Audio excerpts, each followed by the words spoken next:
Affordable living in America hasn't vanished. But in 2026, it's becoming more complicated. Across the country, certain states continue to rank as the most affordable states in America. They attract headlines, migration trends, and thousands of new residents each month. Lower taxes, business-friendly policies, promises of cheaper housing and a better lifestyle. On paper, the numbers look convincing. But when you look closer at the cost of living by state, the full picture starts to shift. In this episode, these 10 cheap states aren't so cheap anymore. We examine why some of the fastest-growing regions still appear on cheap states to live in 2026 lists, how hidden costs of moving, insurance premiums, property taxes, utilities, and infrastructure strain can quietly change your monthly math, what the housing market surge in migration-heavy areas is doing to affordability, how Sunbelt migration trends are reshaping supply, demand, and long-term pricing, the difference between low-income tax and true total living costs. This isn't a warning, and it isn't an argument against relocating. For higher earners, remote professionals, and equity-rich homeowners, many of these states still make sense. But for budget-focused movers, retirees, and first-time buyers, understanding the real cost of living reality check matters. Affordable doesn't always mean sustainable, and growth doesn't always mean stability. If you're researching relocation in 2026 or reconsidering a move you've already made, this breakdown is for you. Watch to the end before making your next decision. And if you value grounded, data-driven analysis over hype, subscribe to Mr. Globe for deeper insight into where America is heading next. Number 10. Florida. Florida has mastered the art of the sales pitch. No state income tax, warm weather year-round, beaches, palm trees, and a retirement narrative so strong it practically markets itself. For years, it ranked high on every cheap states to live in list. And to be fair, compared to high-tax states in the Northeast or West Coast, it still looks financially attractive at first glance. That's why it became a migration magnet. Tens of thousands of Americans relocated here during the pandemic surge. Remote workers, retirees, entrepreneurs, all chasing lower taxes and lifestyle freedom. On paper, skipping state income tax feels like an automatic raise. But affordability isn't just about what the state doesn't take. It's about what everything else costs. Florida's insurance crisis has quietly reshaped the math. Homeowners' insurance premiums in many areas have doubled, and in some coastal counties, tripled, over the past few years. Some insurers pulled out entirely. If you own property, the absence of income tax can quickly be offset by what you pay to protect the roof over your head. Then there are HOA fees and special assessments. Condo owners, especially in older buildings, are facing large mandatory upgrades tied to new safety regulations. Those aren't optional expenses. They arrive like an unexpected invoice from the future. Add climate-related expenses, rising flood insurance, higher cooling costs during longer summers, storm preparation, and the cost of living picture becomes more layered than the tourism ads suggest. None of this means Florida doesn't work. For high-income earners, equity-rich retirees, or cash buyers, it can still be strategically sound. But for budget-conscious movers, the idea of cheap requires closer inspection. Florida isn't unaffordable. It's just not automatically affordable anymore. Number 9. Texas. Texas has long carried the banner of financial freedom. No state income tax, a business-friendly reputation, a growth story that seems to expand by the month. For years, it topped searches for most affordable states in America, especially for professionals leaving higher tax states. And that appeal is real. Major metros like Austin, Dallas, and Houston became magnets for corporate relocations and remote workers. Job growth surged, population climbed, housing construction raced to keep up. On paper, moving to Texas still looks like a strategic tax decision. But taxes in Texas didn't disappear. They shifted. Property taxes are where the state makes its money. And in fast-growing counties, those assessments have climbed sharply as home values surged. It's not unusual for homeowners to face effective property tax rates among the highest in the country. That no-income tax advantage can start to feel less dramatic when annual property tax bills hit 5 figures in certain suburbs. Housing prices in major metros have also moved far beyond their cheap Texas reputation. Austin, in particular, saw dramatic appreciation during the migration wave. While prices have cooled from peak frenzy, affordability isn't what it was even 5 years ago. First-time buyers often find themselves competing in markets that no longer resemble the bargain narrative. Insurance is another evolving variable. Homeowners insurance premiums have risen in parts of the state due to storm risk and rebuilding costs. It's not Florida-level turbulence, but it's no longer negligible either. Texas still works for high earners, business owners, and those relocating with significant equity. But for budget-focused movers searching for a low-cost reset, the full cost of living equation deserves a closer look. Texas isn't cheap by default. It's affordable, depending on how the numbers land in your column. Number 8. Tennessee. Tennessee built its affordability reputation the quiet way. No state income tax, lower overall tax burden, a cost of living that for years sat comfortably below the national average. It became one of the most searched cheap states to live in options, especially for retirees and remote workers looking to stretch their dollars without sacrificing lifestyle. Then Nashville happened. The Nashville boom transformed Tennessee from a low-cost secret into a national relocation headline. Tech firms expanded, tourism exploded, new construction cranes became part of the skyline.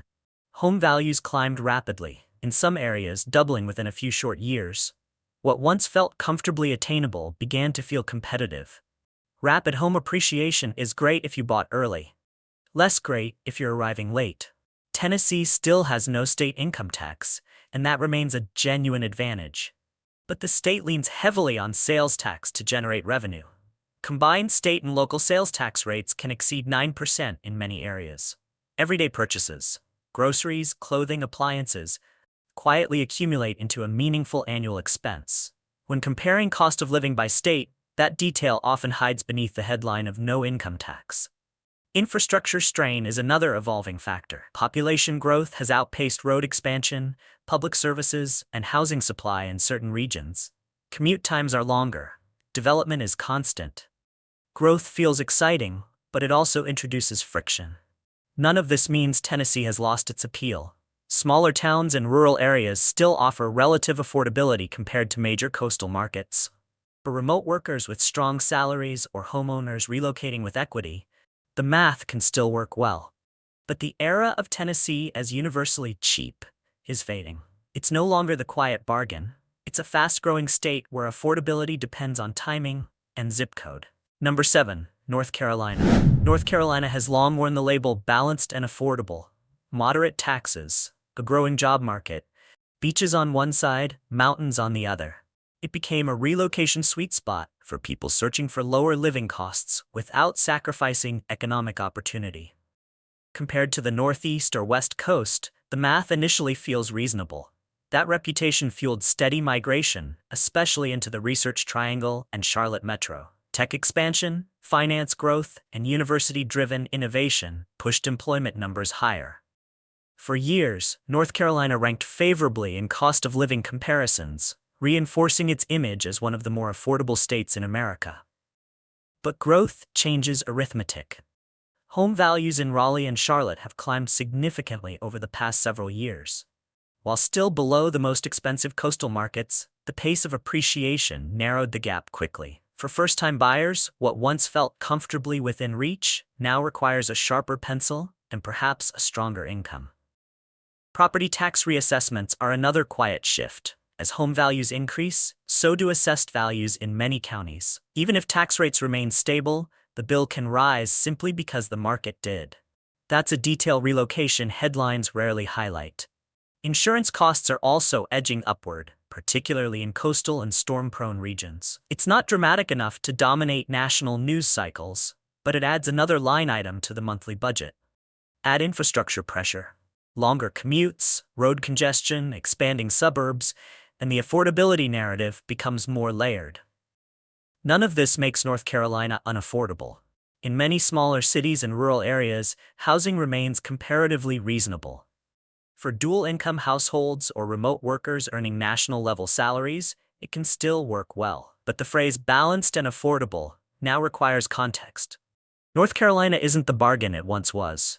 It's a growth state adjusting to its own popularity, and popularity always carries a price. Number 6. South Carolina. South Carolina has quietly become one of the South's strongest relocation stories. Lower property taxes than many neighboring states, a retiree-friendly tax structure, warm weather without Florida's price tag, at least historically. Coastal charm in places like Charleston and Hilton Head helped fuel the perception that this was the affordable alternative, and for years, it was. Retirees especially found the math appealing.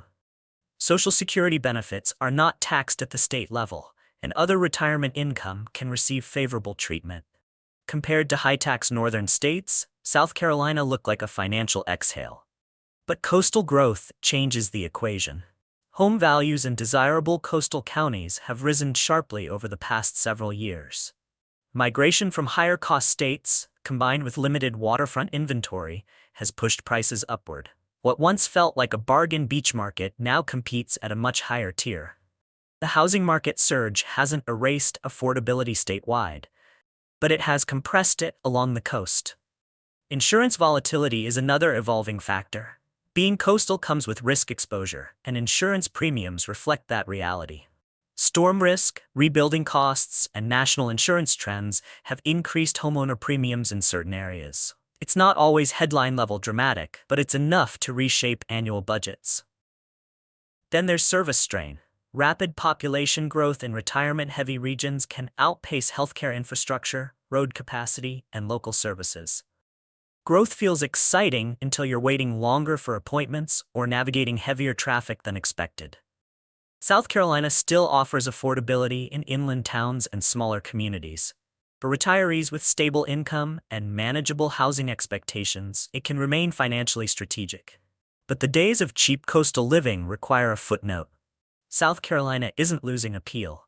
It's just adjusting to the cost of being discovered.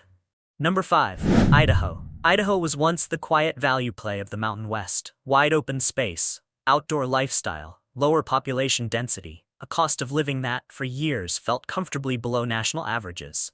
When pandemic-era migration accelerated, Idaho became one of the biggest winners in terms of inbound moves. It was labeled affordable. It felt undiscovered.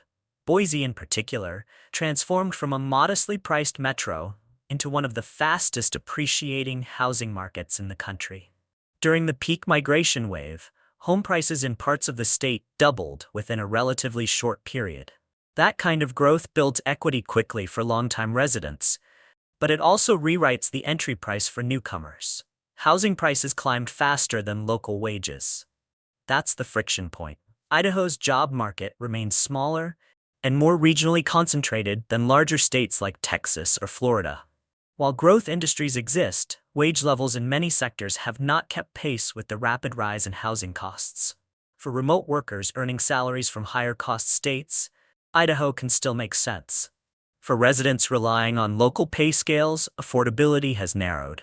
Property taxes in Idaho remain moderate compared to national averages, but rising home values naturally increase assessed tax bills. Utilities and construction costs have also trended upward as demand surged. None of this makes Idaho unaffordable across the board. Smaller towns and rural counties still offer relative value compared to major coastal cities. The lifestyle, outdoor recreation, lower congestion, access to nature, continues to attract buyers. But the cheap Idaho narrative no longer reflects reality in its fastest-growing areas. Idaho didn't lose its appeal. It just became popular, and popularity rarely stays discounted for long. Number 4. Utah. Utah has one of the cleanest reputations in the Mountain West. Strong economy, low unemployment, a business climate that consistently ranks near the top nationally. Add in mountain views, national parks, and an outdoor lifestyle brand that practically markets itself, and you get a state that feels both stable and aspirational. For years, Utah also felt relatively affordable. Compared to California or Colorado, home prices once looked like a strategic compromise. Similar scenery, lower cost. That perception helped fuel migration into Salt Lake City and surrounding counties. Tech growth along the Silicon Slopes corridor accelerated demand, and housing followed suit. The property value surge has been significant. Median home prices in many Utah markets climbed sharply over the past several years, narrowing the affordability gap that once made the state so attractive. What used to be a clear value proposition now requires a more careful cost of living calculation. Housing affordability erosion is the most visible shift. Entry-level buyers face higher price points and tighter inventory in desirable metro areas. Even with Utah's strong wage growth relative to some states, housing has outpaced incomes in key markets. Water infrastructure costs are another evolving factor. As population grows in a naturally dry region, long-term water management becomes a financial and policy priority.